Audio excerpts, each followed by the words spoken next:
guys! Welcome back to my channel. It's your Millennial Filipina, Sia! For today's content, I'm glad that I'll be sharing another savings account with debit card that you can open through online without physically going to the bank. And yes, 1,000 pesos lang po makakapag-open ka. If you're interested, please keep on watching.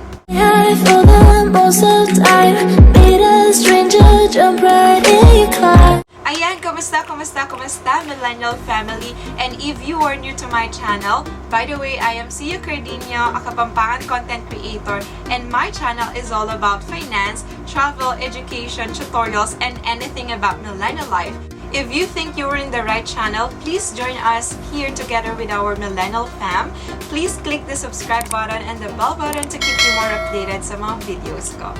For today's content guys, I'll be sharing Maybank Isave. Ano nga ba yung Maybank Isave? Ang Maybank Isave guys ay katulad ng CIMB. So, it is fully digital. It is fully online. That means to say, you can open a savings account through online without physically going to the branch. So, all of the forms, all of the documents will be submitted via Maybank to You app PH. So, Maybank Isave is under Maybank. So, if you're familiar with Maybank, one of the banks here in the Philippines and naka-headquarter siya sa Malaysia. So, in fact, guys, mapagkakatiwalaan naman niyang Maybank kasi it is the most valuable bank in Malaysia. In addition, guys, largest bank siya when it comes to total assets and capitalization sa Malaysia. And also, one of the largest banks in Southeast Asia. And as of 2020, guys, kasama siya sa top 1,000 World Bank. Wow, di ba? Ayan guys, so just like any other bank, Maybank is also regulated by Bangko Sentral ng Pilipinas, PDIC insured siya, and member din siya ng BancNet. One of the programs or ino-offer ng Maybank ay ang Maybank Isave na it let people to open an account through online kahit na hindi tayo magpunta sa branch nila. And kamakailan lang guys, syempre gusto kong i-share sa inyo to, kamakailan lang nabasa ko and nalaman ko na meron palang ganito and then trinay ko muna, okay siya.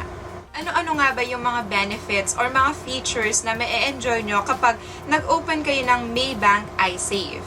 Number 1 guys, no withdrawal fees. Yun naman yung gusto natin, di ba? Walang charges unlike kapag meron kang card na ganito. Tapos pupunta ka sa ibang BancNet ATM, di ba? Macha-charge ka ng 15 pesos. Sayang din yon. With Maybank Isave, walang mga fees. Kahit nasaan ka mag-withdraw na BancNet ATM. No initial deposit. And no maintaining balance din. So wala kang iisipan kung ma-zero man yung account mo, kung walang laman, di ba? Kung walang laman, okay lang. Ang interest earning niya guys is 0.25% per annum at 20,000 balance. Meron silang pa-promo ngayon guys until December 31, 2020. You can enjoy 2.5% interest kapag nag-open ka ng Maybank Isave mo. Kapag nag-open ka ng Maybank Isave, makakakuha ka ng 100 pesos kapag successful yung registration mo. And don't forget, i-include mo na rin yung referral code ko para makakuha ko ng 100, makakuha ka rin ng 100 pesos. Do not forget, sharing is caring!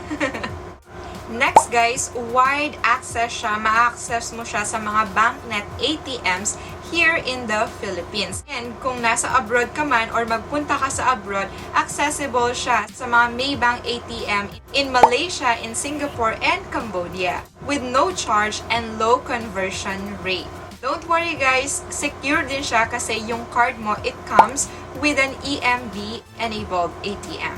And dahil online nga siya guys, ma-enjoy mo siya through online sa app nila na Maybank to You app PH. Next, ano nga ba yung kailangan nyo para makapag-open ng Maybank Isave?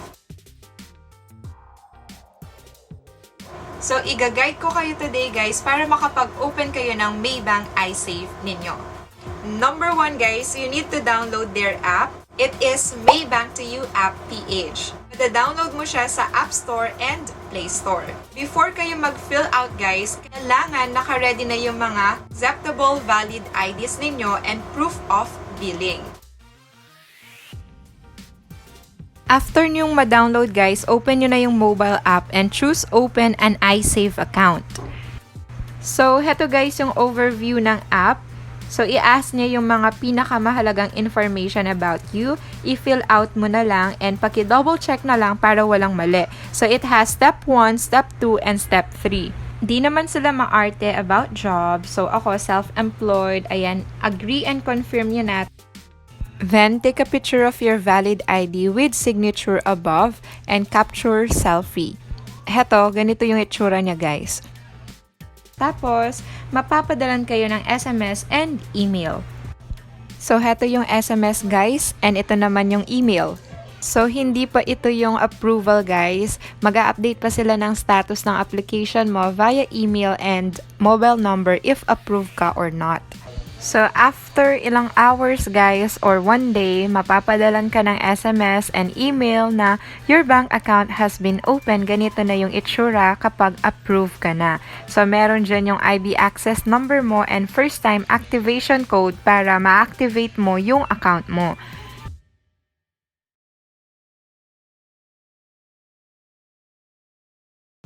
Mag-login kayo guys, IB access number, nasa SMS yon na pinadala ng Maybank and yung FTAC or First Activation Code kasama din dun sa SMS. Yun yung gagamitin yung pang-activate ng account ninyo.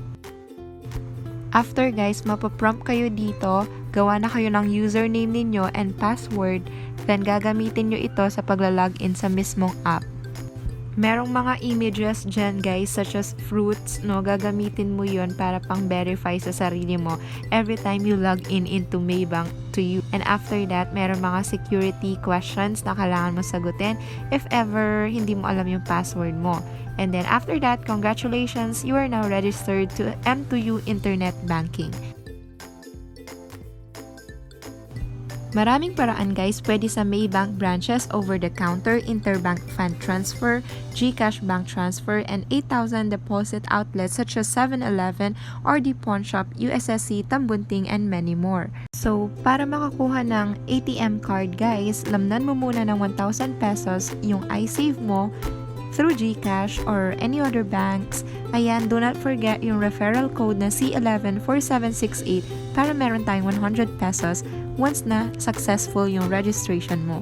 Ayan guys, kapag may laman na yung iSave ninyo, your ATM and PIN will be delivered to your present address separately within 10 banking days.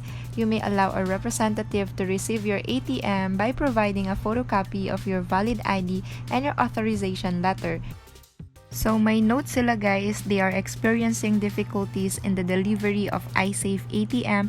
Pwede nyong mag-request kayo ng nameless ATM card from an open branch near you para mabilis na rin, di na kayo kailangan maghintay ng 10 days. Ayan guys, yung loob ng app, Maybank to You app. Makikita nyo yung account ko, restricted pa siya kasi kailangan pa ng verification like video conferencing through Viber. Ilalagay ko na lang yung link sa description box guys. Doon kayo makakakuha ng dates kung kailan yung available na time para magpa-video conferencing. Mas maaga, better guys, kasi within 6 months lang yung verification. If not, maka-close yung account mo. Summary lang tayo guys, you need to schedule online verification within 6 months. If not, your account will be closed. With Maybank Isave guys, it's very convenient. You can open an account through online. It's very affordable. Walang initial deposit, zero maintaining balance. Interest earning is 2.5% ngayon hanggang December 31, 2020. It is widely accessible. No withdrawal fees. Regionally available. It's so secure. Comes with an EMV-enabled ATM. You can enjoy banking transaction only via the Maybank to You PH app. Alright guys, so hope this video helps you a lot, and welcome to the Millennial family and happy millennial thinking. If you have more questions, please comment down your queries and I am more than happy to answer all of your questions. So thank you for your usual support guys. Stay safe, sane, and strong this quarantine.